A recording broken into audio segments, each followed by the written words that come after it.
ಯಾರಿಗೆ ರಾತ್ರಿ ಚೆನ್ನಾಗಿ ನಿದ್ರೆ ಬರಲ್ಲ ಅವರು ಈ ಮರ್ಮ ಪಾಯಿಂಟ್ ಅನ್ನ ಪ್ರೆಸ್ ಮಾಡಿ. ನಿದ್ರೆ ಬರಲ್ಲ ಅಂತಂದ್ರೆ ಜನರಲಿ ಅದು ವಾತದ ಇಂಬ್ಯಾಲೆನ್ಸ್ ಇಂದ ಆಗುತ್ತೆ. ಯಾವಾಗ ನಮ್ಮ ತಲೆಯಲ್ಲಿ ಆಕ್ಟಿವಿಟಿ ಸ್ಟಾಪೇ ಆಗೋದಿಲ್ಲ, ತಲೆಯಲ್ಲಿ ಯೋಚನೆಗಳು ಓಡ್ತಾ ಇರುತ್ತೆ, ನಮಗೆ ನಿದ್ರೆ ಬರೋದಿಲ್ಲ. ಸೊ ಈ ಪಾದದಲ್ಲಿರುವ ಏನು ಪಾಯಿಂಟ್ ಇದೆ, ಮರ್ಮ ಪಾಯಿಂಟ್ ಇದೆ, ಇಲ್ಲಿ ನಾನು ಕೆಳಗಡೆ ಪಕ್ಕದಲ್ಲಿ ಏನು ಫೋಟೋ ಹಾಕಿದ್ದೀನಿ, ಆ ಬಿಂದುವನ್ನು ನೀವು ಪ್ರೆಸ್ ಮಾಡೋದ್ರಿಂದ ಏನಾಗುತ್ತೆ, ನಿಮ್ಮ ಅಲ್ಲಿರುವ ಎನರ್ಜಿಯನ್ನ ಇದು ಗ್ರೌಂಡಿಂಗ್ ಮಾಡುತ್ತೆ. ಅಂದ್ರೆ ಅಲ್ಲಿ ಹೆಚ್ಚುವರಿ ತಲೆಯಲ್ಲಿ ಏನು ಎನರ್ಜಿ ಆಕ್ಟಿವ್ ಆಗಿದೆ ಅದನ್ನ ಕೆಳಗಡೆ ತಗೊಂಡು ಬರುತ್ತೆ. ಸೊ ಅದರಿಂದ ಏನಾಗುತ್ತೆ, ನಿಮ್ಮ ರೆಸ್ಟ್ಲೆಸ್ ಮೈಂಡ್ ಏನಿದೆ ಅದು ಸ್ವಲ್ಪ ಶಾಂತವಾಗುತ್ತೆ, ನಿದ್ರೆ ಬರಲಿಕ್ಕೆ ನಿಮಗೆ ಅನುಕೂಲ ಮಾಡಿಕೊಡುತ್ತೆ. ಸೊ ಜನರಲಿ ನಿಮ್ಮ ಪಾದದ ಭಾಗವನ್ನ ಮಸಾಜ್ ಮಾಡಬೇಕು, ಮತ್ತೆ ಈ ಪರ್ಟಿಕ್ಯುಲರ್ ಬಿಂದುವನ್ನ ನೀವು ಸ್ವಲ್ಪ ಪ್ರೆಸ್ ಮಾಡಬೇಕು, 1 ನಿಮಿಷದವರೆಗೆ ಪ್ರೆಸ್ ಮಾಡೋದು.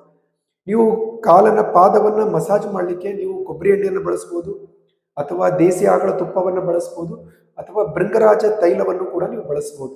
ಸೊ ಎಫೆಕ್ಟಿವ್ ಆಗಿ ಕೆಲಸ ಮಾಡಲಿಕ್ಕೆ ದೇಸಿ ಆಕಳ ತುಪ್ಪ ಮತ್ತೆ ಭೃಂಗರಾಜ ತೈಲ ತುಂಬಾ ಎಫೆಕ್ಟಿವ್ ಆಗಿ ಕೆಲಸ ಮಾಡುತ್ತೆ. ಅದು ಇಲ್ಲ ಅಂತಂದ್ರೆ ನೀವು ಕೊಬ್ಬರಿ ಎಣ್ಣೆಯನ್ನು ಬಳಸ್ಬೋದು.